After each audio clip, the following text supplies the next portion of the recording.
One of the most common questions that I've ever gotten across all of my videos I've made is what size trucks that I'm riding for that egg board I'm riding in that video. So it seems like a lot of you guys are a little bit confused when it comes to choosing what size trucks to ride on your egg board, which is understandable because it can be a little bit confusing. But today I'm going to go over how to choose the right size trucks for your egg boards, as well as the positives and negatives of having trucks that are way too small for your board or way too big for your board.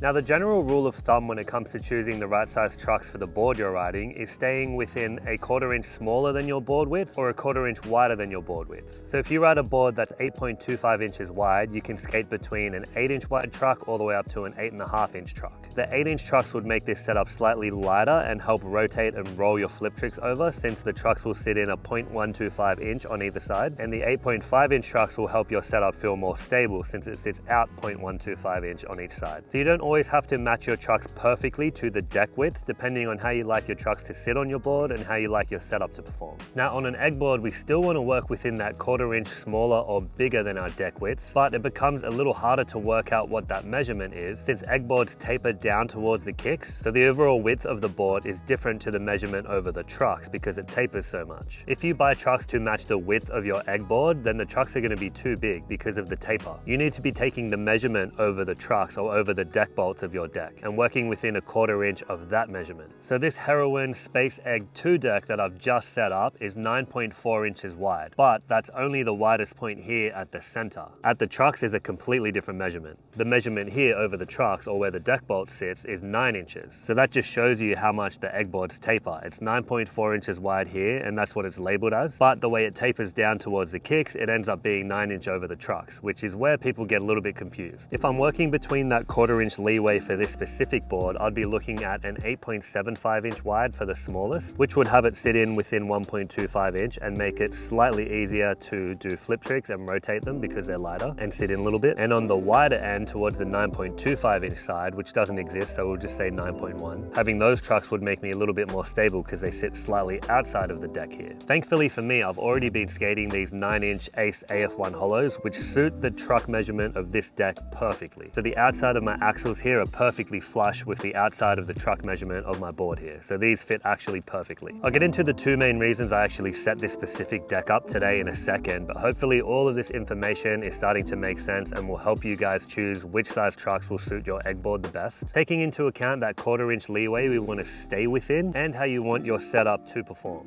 So my homie Guy just rocked up with a whole bunch of flat bars, and we're going to try and piece together the longest rail that we possibly can. He's got some curved ones too that we can just add on and piece together and make the craziest types of rails here. So I'm super keen to get into this session and skate all of his rails. And then I'll tell you the 2 main reasons why I chose to set up this particular deck today, and get into the negatives of skating trucks that are way too small for your board or way too big for your board, and why it's important to stick within that 1/4 inch leeway when choosing the right size trucks for your board. But first, let's get into skating all of these rails.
Clean as too.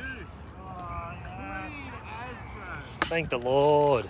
So the first main reason I wanted to set up this specific deck today is that I started riding these 55mm Spitfire lock-ins recently, and these are the biggest and widest wheels that I've actually skated in years. So I set them up on my 9.1-inch Anti-Hero Huffer, and it just made that board look so tiny. Like the wheels were way too big in proportion to the deck. To me anyway, it just looked really weird. So that whole first session on these wheels, I just wanted to go up a size or two to have my board and wheel proportion looking pretty normal. And the second reason is that I've already been planning to go up a few sizes already. I've been riding 9.1s for a while now. I rode two 9.1-inch Jacuzzi egg boards and then this Anti-Hero Huffer. So the last three boards, and that's been over the last like 3 or 4 months maybe, I've just been riding 9.1-inch wide boards. And I haven't skated a Heroin egg board for at least 6 months now, besides the Exilla board obviously and the Swampy Wide Boy, but they're just novelty boards. They were never my main setups. So these wheels feel and look way more in proportion to my deck width now, and I'm happy to be back on the Heroin egg boards again for my main setup. That's my favorite egg board company, and having a little bit wider board now, I'm feeling a lot more stable and comfortable on a much wider board than 9.1. And this setup felt amazing today. These lock-ins made skating these rails felt so good too, with the good pinch and lock-ins that I get with these wheels. Last time I skated guys rail setups at the skate park, I didn't realize the only board I had in my car was the 10.75-inch Swampy Wide Boy egg, so I had no choice but to skate that setup on the rails, which was so much harder because I've got 10-inch trucks on that setup too, so the lock-ins just felt crazy. There was so much room for my trucks to just move around and slip out of the lock-ins. I ended up getting a sketchy feeble and a back 50 on that setup, which felt really good, but today I felt so much more comfortable on this 9.4-inch setup. So I've been guilty of going outside of that 1/4-inch leeway on setups like my Wide Boy egg, which was a 10.75-inch wide, and I was only riding 9-inch trucks on that. The board was 10.5 over the trucks, but those 9-inch trucks were 1.5 inches smaller, so it was obviously sitting in 0.75 on each side. But that was because I didn't want to go up to 10-inch trucks to suit that board, so I just stuck with the 9-inch trucks I already had. And the Exilla 2 board, which was 14.5 inches wide, I have 10-inch trucks on that setup, but that's because they're the biggest trucks that I could find. I don't know what that measurement is over the trucks of the Exilla 2, but it's 14.5 to 10-inch trucks, so it's an extreme difference either way. But those two examples were just circumstantial, since I didn't want to buy new trucks for the Wide Boy egg, and 10-inch trucks were the biggest that I could get for the Exilla board. I wouldn't recommend anyone skating a deck to truck ratio anywhere near those two extremes, because having trucks that are way too small for your board is going to create weird pressure points, and the weight distribution is going to be off when you're trying tricks. And if you're doing sharp turns, you're going to be able to roll the board over and the wheels on the other side will just lift up. So it's just going to be too dangerous to ride trucks that are way too small for your board. And trucks that are way too wide for your board are just going to hang out too far. You're going to be at risk of kicking the wheels as you're pushing, or if you're turning, you're going to get wheel bite on your feet touching the wheels. And it'll be way too heavy to pop that board and try and make it flip and rotate. That's why it's so important to stay within that 1/4 inch smaller or bigger than your deck width. And on an egg board, you want to take the measurements over the trucks and stay within a 1/4 inch smaller or bigger than that measurement. Just remember that trucks don't come in all sizes, so you're going to have to choose the closest size within that 1/4 inch leeway, depending on how you want your trucks to sit on your board and how you want your overall setup to perform. So take all of this information into account next time you're choosing some new trucks for your egg board, and check out this video right here if you want to get a deeper look into the Spitfire lock-ins that I'm skating right now.